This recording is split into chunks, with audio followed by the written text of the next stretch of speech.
Hey, welcome back. We're going to be doing Greenfoot Ch4 in this lesson. We're going to finish up the little crab scenario, adding 3 more things to it. We're going to make it so that it automatically starts off with objects in the world. We're going to add animation to the crab, and we're going to adding a winning condition to the game. In the process, we'll learn about constructors, local versus instance variables, and also object types versus primitive types. Okay, let's get started. So at the end of the last couple of videos, Chapter 2 and Chapter 3, we've brought the little crab up to this point where we can control the crab with our arrow keys, eat the worms, and the lobsters eat us. And if you're not at this point, you can open up the little crab 4 scenario from the book scenarios. So let's give it a go. Hit run. As you see, we run around, we slurp up worms, but if we get caught by a lobster, things are all over for us. So I like to play again, but if I hit reset, everything goes away that I just put on there. That's really unfortunate. It would be nice if we started off every time we hit reset with all the pieces of the game, all the actors put in automatically for us.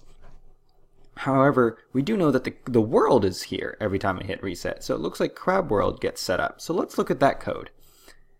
So Crab World's code, pretty minimal, but there seems to be one thing here, a kind of a funny looking method, and it's funny looking for 2 reasons. If you look, you might notice that the name of the method is the same as the name of the class, Crab World. And you might also notice that there's something missing in between public and the name of the method.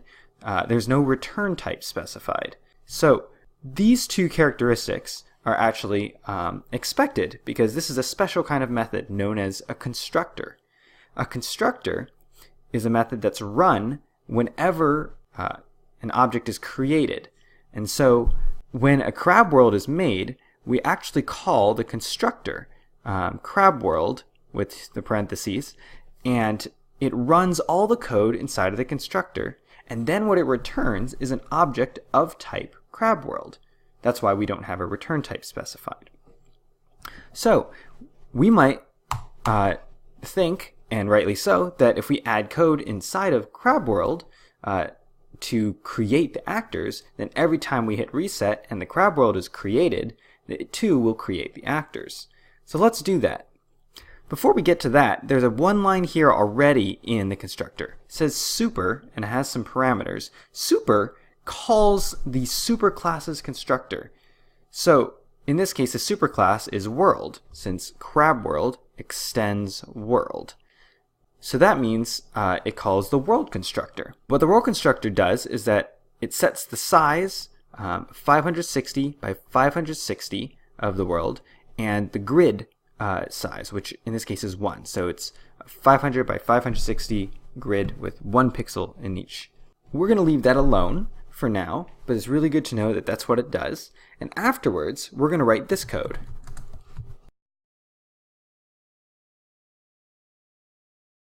Okay, so I just wrote 2 lines of code, and there's a lot going on in here, so I'm actually going to explain both of these lines of code.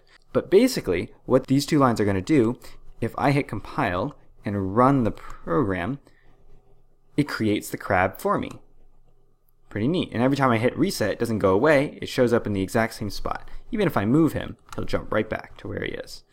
So let's talk about what's going on in these 2 lines of code that make that happen. The first line has a lot of things going on. There is a variable, which we haven't used actually yet, any variables. We have an object being created or instantiated, and we have an assignment to that variable. So we're going to talk about variables really briefly. Many of you have some familiarity with variables from previous Java courses, but let's do a quick recap. When you use a variable, in order to use one, you have to declare it first.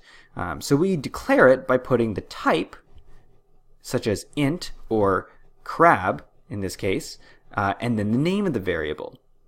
And what that does simply is it makes storage space for the variable. So you can imagine it or diagram it as the name of the variable with a little box waiting to be filled up with in this case for age, an integer, or in my crab's case, a crab. And then after you declare the variable, we want to give it a value. We want to assign it. Now, assignments are statements that have an equal sign in it. And they're easiest to read from right to left. On the right side, we have a value. And on the left side, we have a variable. So we assign a value of 12 to the variable age. And so, in the diagram, it might look like this, where we just write the value right into the box that's been waiting to store the value. In the case of the crab, which is an object, it's a little more complicated. This is the line to assign a crab object to my crab. On the right side, we have a special keyword called new, and then the constructor for crab is called. What happens on the right side here is that we are creating an object of type crab. It's also known as instantiating. So what this does is it creates a crab object somewhere in memory, and then it's assigned to the variable. Now this looks a little different than the way it worked for the variable age. In age's case, age was assigned a primitive value, or a value of a primitive type.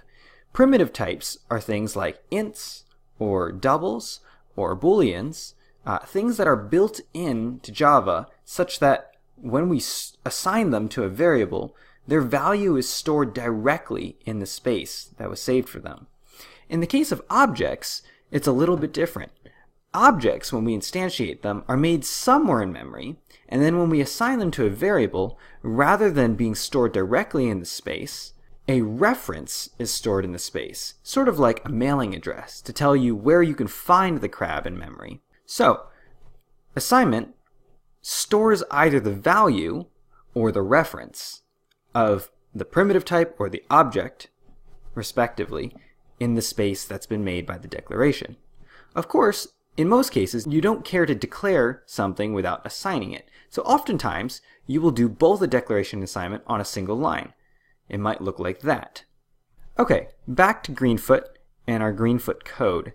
So, this first line here in Little Crab, as we've just seen, instantiates a crab object and assigns it to the variable myCrab, which we've declared to be of type crab. This is all good. So what now is left to do is to add it visually into the world.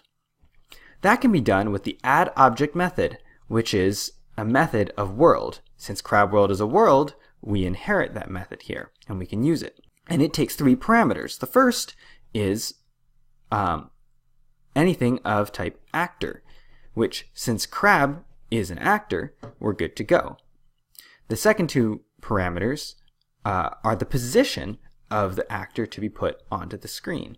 So, when we put it all together, we create a crab, store it in the variable myCrab, or store the reference to it, and then when we call addObject, it places myCrab, or the crab that it refers to, into the world at this position.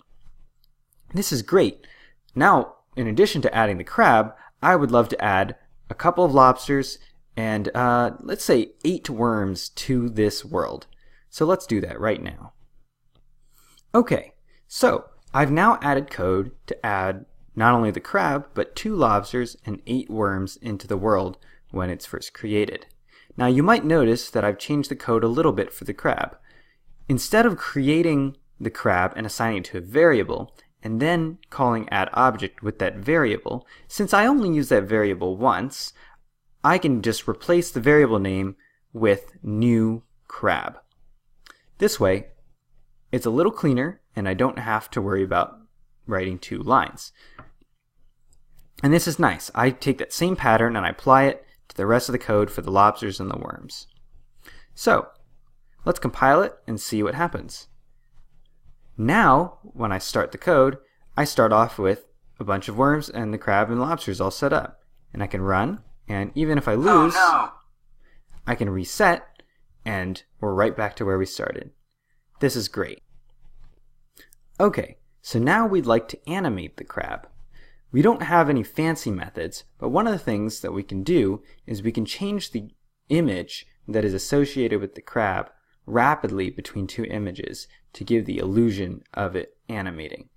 Now, if you right-click on crab and go to Set Image, you can see all the scenario images that we have already.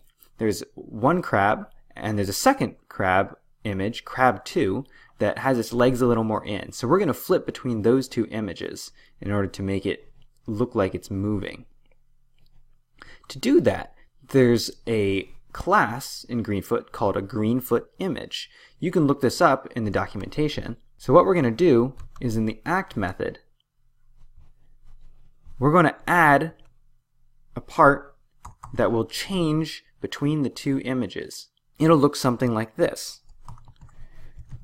We need a Greenfoot image that corresponds to each of the images. So we're going to declare a Greenfoot image variable and create a new Greenfoot image object. To do that, this constructor requires a parameter, and that's a string with the name of the image file. Okay, so that's the first one, and here's the second one. Greenfoot image 2.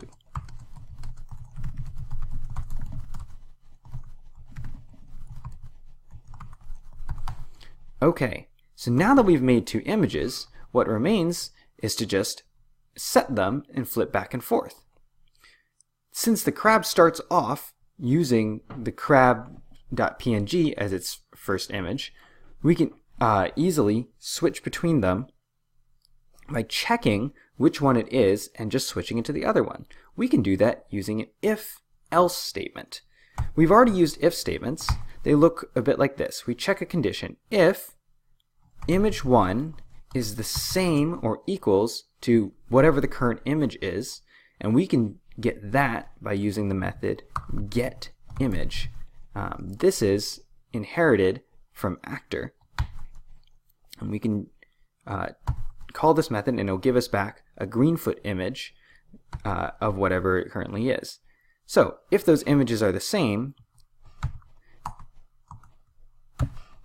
we will set the image, which is also a method, setImage, that we inherit from actor, to the other image, image 2.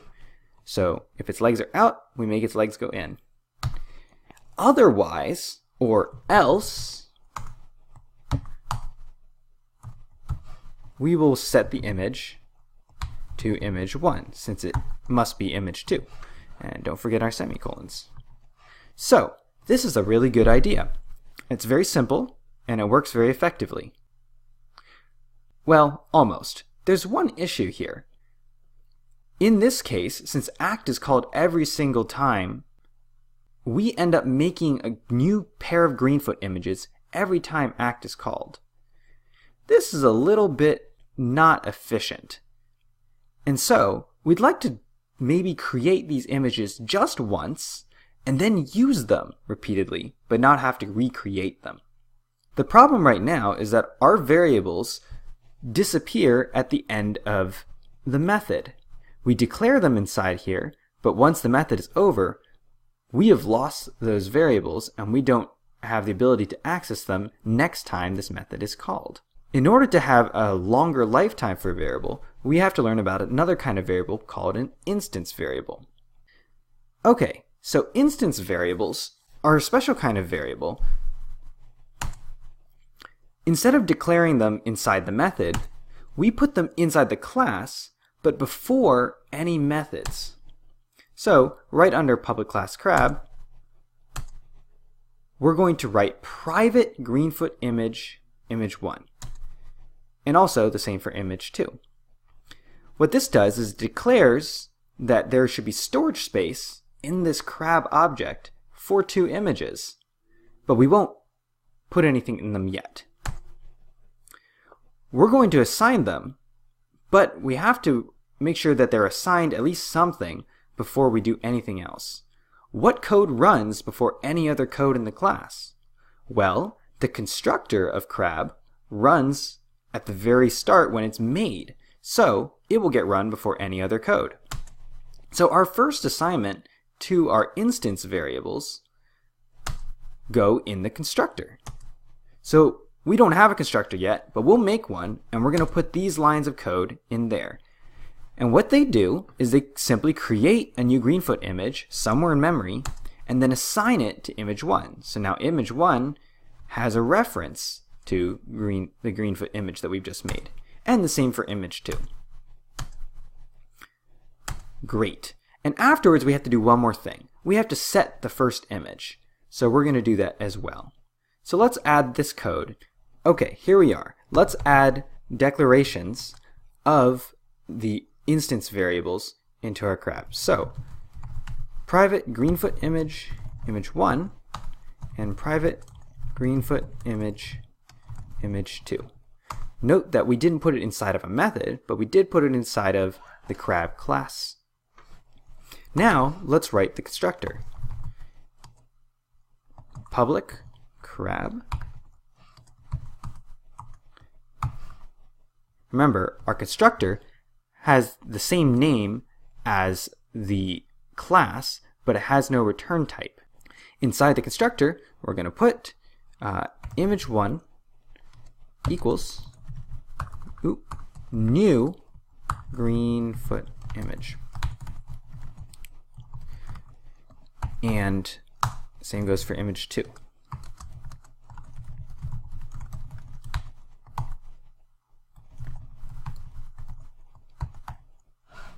Now, notice that we didn't declare image 1 again.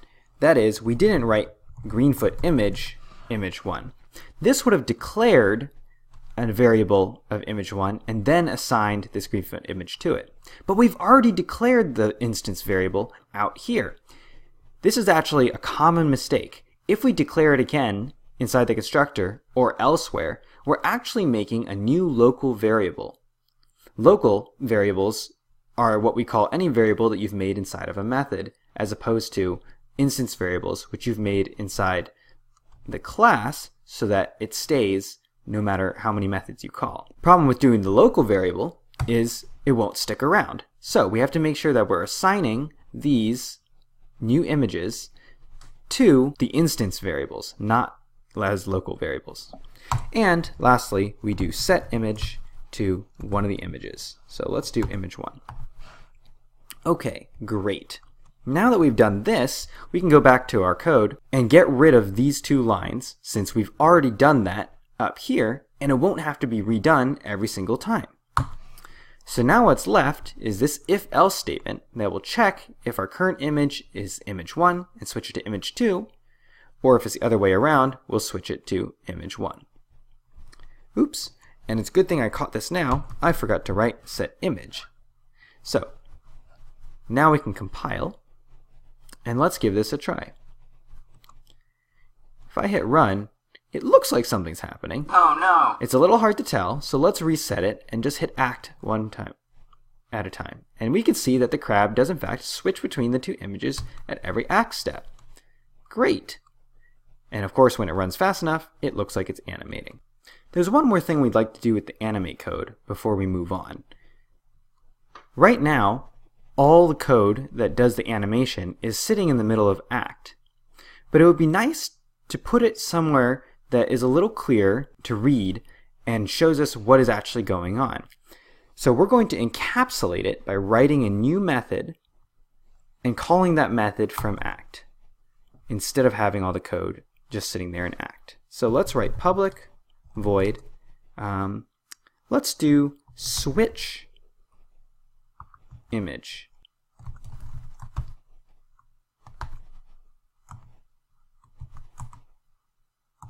And we're going to take this code that switched our image back and forth from act and put it here inside of the switch image method.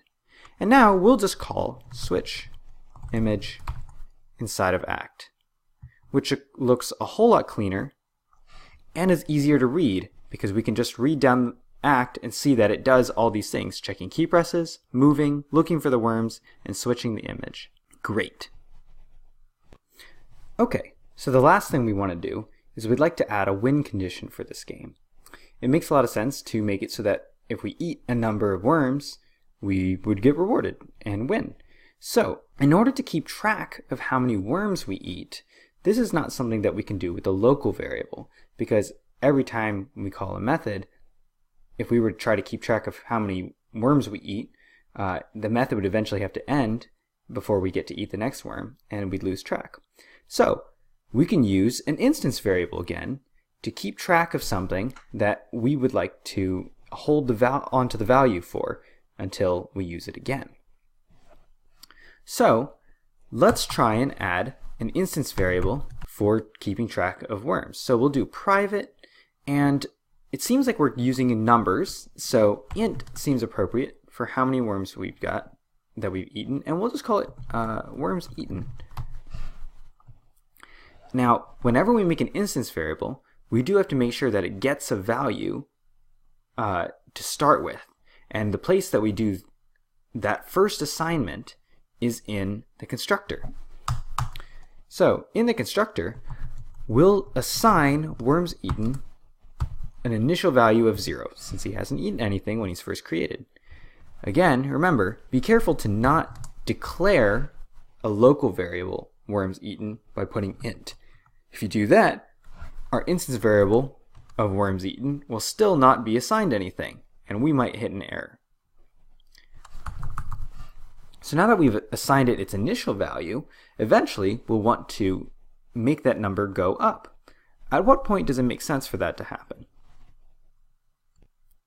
The most natural place, it seems, to increase our worms eaten number is whenever we actually eat a worm, which happens in act at the point when we call look for worm.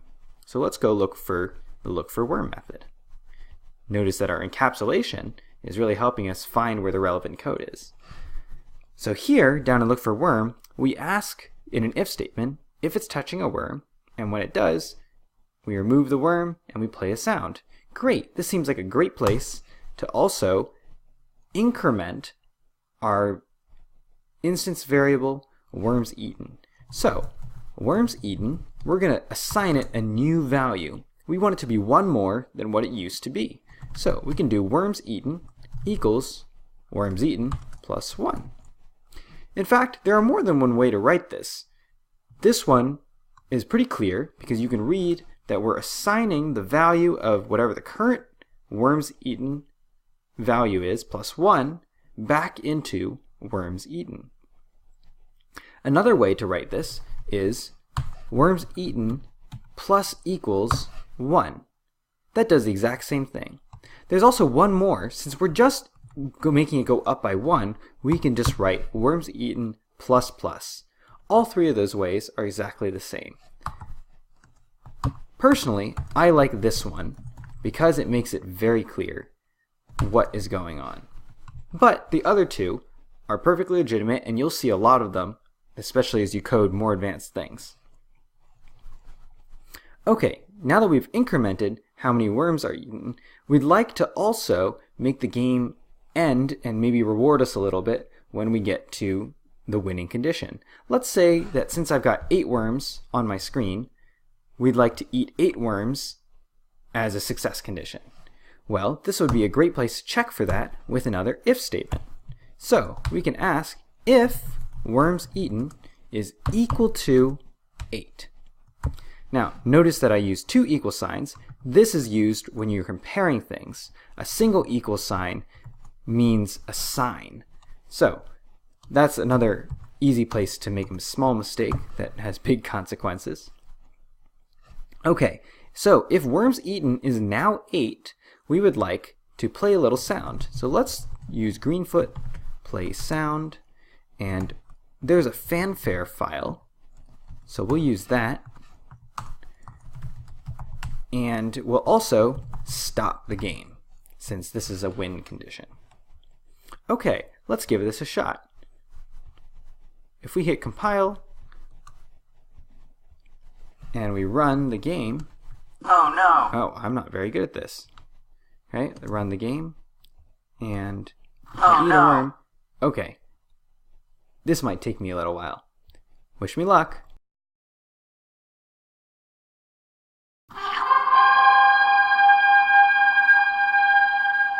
Alright, I did it. I won. Great, and it looks like it works. Once I eat all 8 worms, it wins, we win, and the fanfare plays and it stops. Great. So we've done everything we said we wanted to do to wrap up Little Crab. There's actually a lot more you can do with this, even with what we've learned so far. It'd be really cool if you added, for example, a counter to time how long it takes you to eat all the worms. You could even display this on the screen. Turns out that you can add an act method to the crab world, and that too will run every time the act is pressed or at every point in time when you hit a run. But for now, we'll wrap up with Little Crab, and we'll continue on with another project next time.